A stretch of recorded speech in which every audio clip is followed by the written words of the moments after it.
सादा जूते, मामूली कीमत के कपड़े, कहा तो ये जाता है कि आपके बैरून मुल्क खुफिया अकाउंट हैं, बैरून मुल्क होटल हैं, वो सारी दौलत कहाँ है?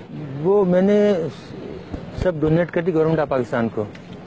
मेरे पास जब आए तो मैंने पावर ऑफ अटॉर्नी दे दी कि तुम सब ले लो। क्या ये ऐसे इल्जामात हैं? झूठे पक्के अव्वल दर्जे के। मैंने आपको बताया ना कि जितने मुनाफिक और झूठे इस कौम में मिलेंगे आपको, खासतौर से हुक्मरानों में नहीं और कहीं नहीं मिलेंगे। हम लोग जो हमें जानते हैं, हमारे साथ काम करने वाले 30-30 बरस से घर वाले, उनसे पूछ लें कि जितनी सादा जिंदगी हम गुजारते हैं, जितना सादा हम खाना खाते हैं, जितनी ईमानदारी से हमने काम किया, आज तक सरकारी चीज यूज नहीं की। अगर दफ्तर का आदमी आया तो उससे काम लिया तो उसको हमेशा 500 रुपए दिए। डॉक्टर साहब, कितनी पेंशन मिलती रही आपको? पहले तो मिलती थी 4,467 रुपए, अभी 19,000 हो गई। फिर बाद में गवर्नमेंट की स्पेशल पेंशन दी है।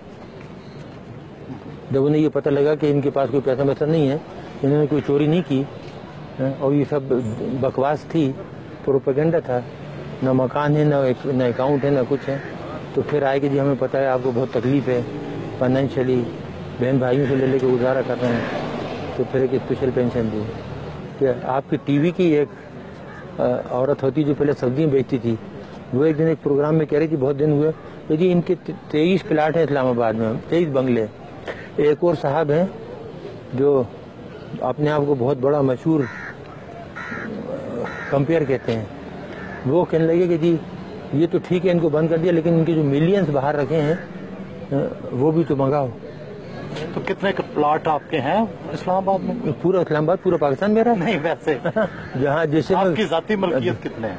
मेरी जाती मलकियत जो घर आपने देखा था वो है, और एक बनी गला में जो हमने बनाया था, और उसके कागजात मौजूद हैं, पैसे जिस तरीके से हमने लगाए। ये इल्जामात क्यों लगाए?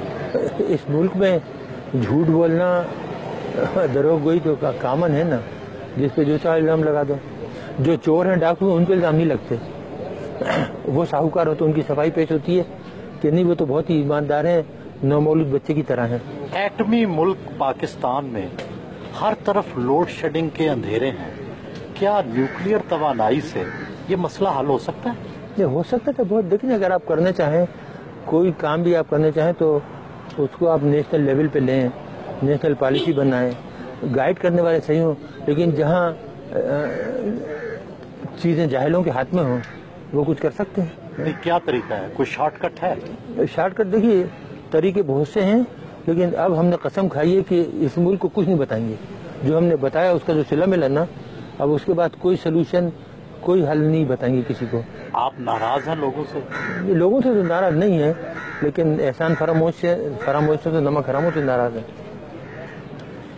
आवाम से नाराज नहीं है, आवाम तो बेचारे बहुत मोहब्बत देते हैं।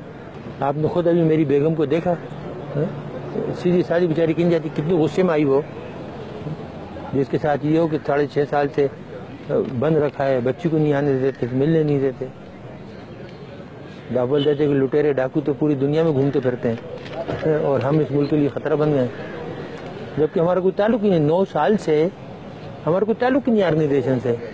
गैर मुल्की अखबारात में आता है कि टम्बकटू में आपका कोई होटल भी है। ये बिल्कुल होटल है, हमारा तो नहीं है। हमने तो गरीब को बना के दिया था बेचारे का, वो बेहद गरीब था, मुसलमान था, बेहद गरीब लोग हैं।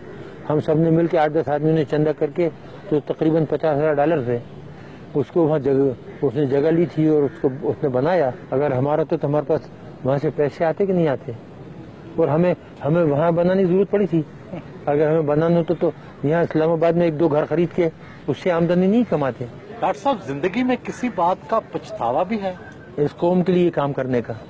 आज वो ये होता है, कभी कभी आदमी सोचता है ना कि कोई और काम करता, तालीम की तरफ ध्यान देता बजाय ये काम करने के ना, एजुकेशन की तरफ प्रोफेसर बन जाता। मेरे पास बहुत पेशकशें थी, लेकिन एकदम ये जब हिंदुस्तान ने धमाके किया तो 74 का, तो फिर मैंने देखा कि पाकिस्तान का जो वजूद है खतरे में पड़ गया है, तो इसलिए वो काम छोड़ के तो इधर आ गया।